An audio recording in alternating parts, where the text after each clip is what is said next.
video. It is on the Schiff Senate website. Anyway, I guess I'll have to tell the story myself.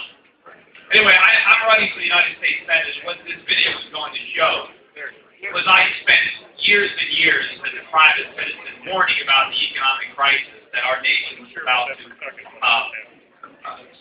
find itself in. And unfortunately, the real economic crisis is not in our past, it is in our future.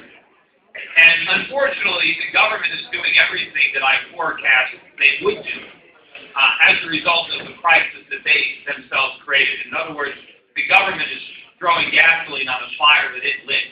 And in the process, it is redefining the very fabric of our nation. The government is now transforming the American economy from a free enterprise economy or something close to that, where decisions are made in the market and resources are allocated based on economic reasons, to essentially planned economy where those resources are allocated based on political considerations. We have some severe structural problems that underlie the American economy, and they're the result of bad policies under Democrats and Republicans. Our economy is fundamentally flawed because of government regulation and government subsidies and government mandates that have turned us into a nation of consumers where we spend money that we don't have, we borrow it from the rest of the world, and we buy products that we did not make. And as a result, our economy is a disaster waiting to happen. And something needs to be done about it before it's too late to do anything. And the reason that I'm running for the United States Senate is I want to take that gas can away from our politicians before they completely destroy what's left of this economy. We need to understand that it's not an absence of government that led to these problems, but an excess of government. It wasn't the free market that gave us the housing market. It wasn't the free market that produced the financial crisis. Government did that. Government policy did that. The reason that I was able to foresee the problems in such accurate detail was because I understood this. It's not because I was so much smarter, but because I understood the damage that the government was doing to the economy. And I also understand that they're doing more damage now. You know, the politicians are trying to claim that the recession is over, that the stimulus is working. It's not working. The stimulus is doing more damage. Government stimulus is why the economy is so sick in the first place. The stimulus didn't start with Obama. It started with Bush.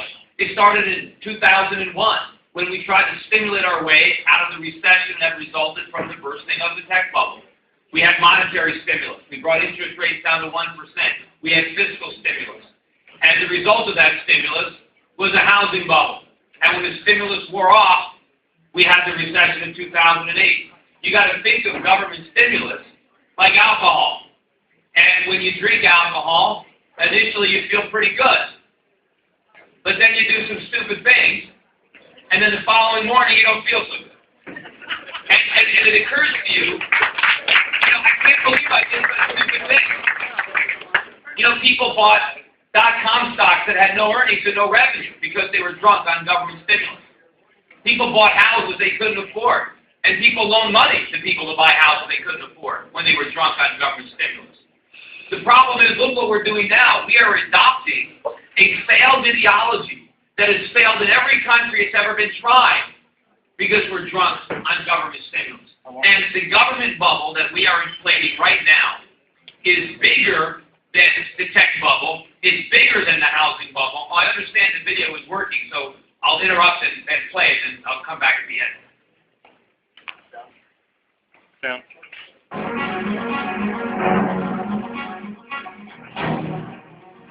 It's still not working. I'm gonna. Is that the right video? Yeah. I don't understand why. It's a simple file. But anyway, where was I? But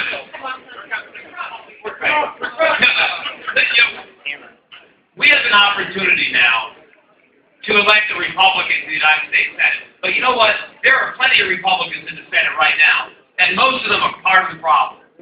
So just electing Republicans isn't enough. We have to elect somebody that understands what the principles that the Republican Party stands for means. And we can't elect somebody who's going to check those principles at the door the minute they get elected. Because the problem is, most people want to be in the Senate, and so they tell you what they want to hear. And they know what Republicans want to hear, so they tell it to us. But the minute they get elected, what they're really concerned about is perpetuating their own career.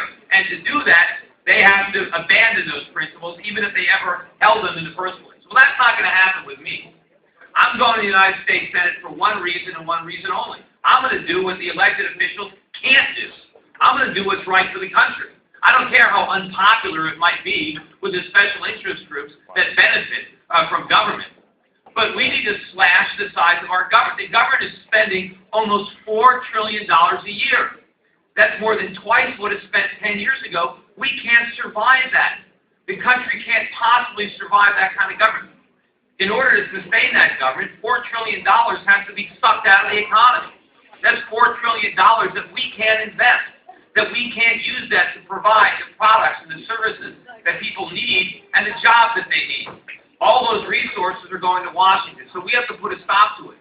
And that means having the guts to vote to abolish government programs and regulations and agencies and departments that we can't afford and that we never needed in the first place. You know, we have dug ourselves into a gigantic hole. And if we keep digging, you know, there is going to be no way out. You know, they're telling us that the economy is improving. It's not. All we've done is borrow and spend more money. We are in a deeper ditch now than we were before the stimulus. And we're about to roll over again. All we did is we borrowed more money from China and Japan and Saudi Arabia, and we bought more cars, we bought more stuff. That is how we got into this mess. The only way out is to produce, is to invest, is to save, is to work hard, but we can't do any of that if the government is standing in our way. No one is going to save any money when interest rates are zero. Nobody is going to invest. No businesses are going to make the investments necessary to grow this economy with what's going on in Washington. In fact, everybody is wondering, we need more credit, as if credit can just come out of thin air. Credit comes from savings. And if the government is borrowing all this savings, there's nothing left. And if nobody's saving, the only way the government is spending is from a printing press. And what I'm afraid is if we don't do something and do something quick, they're going to use that printing press, and we're going to have an inflationary depression unlike anything anybody in this country has ever experienced. And my campaign is a real grassroots campaign. You know, there are more than 25,000 people who have donated to my campaign. I've had volunteers who have made better than 70,000 phone calls to registered Republicans in the last week and a half. I've got all of the Tea Parties in the state of Connecticut behind me and all the grassroots organizations, despite the fact that I have stepped on every third rail of politics, yet I still have people support me. People are actually fed up with politics. They're fed up with Washington and politicians telling people what they want to hear to win their votes. I'm telling people what they have to hear. And hopefully I'll earn their votes and earn their respect and be able to spend 6 years of my life. And, you know, people talk about term limits. I only want one term. I figure if I can't help bring about the change that's needed in 6 years, it's never going to happen. It'll be too late. We can't afford 6 more years of this. The government will be spending, what, $8 trillion. There'll be nothing left in 6 more years of this. And if I can achieve the results in 6 years, then there's no reason to stay there. I can go back to the private sector. Because really, that's where true Republicans belong. Republicans want to be part of the real economy, creating wealth, not part of the government destroying it. The government is now so destructive that somebody's got to go there and take that power away. And we have to end this giant experiment. You know, the Obama administration, they only have about 8% of the people in the Obama administration. Oh, I'm already out of time. Anyway, thank you, everybody. And again, I apologize for the difficulty in the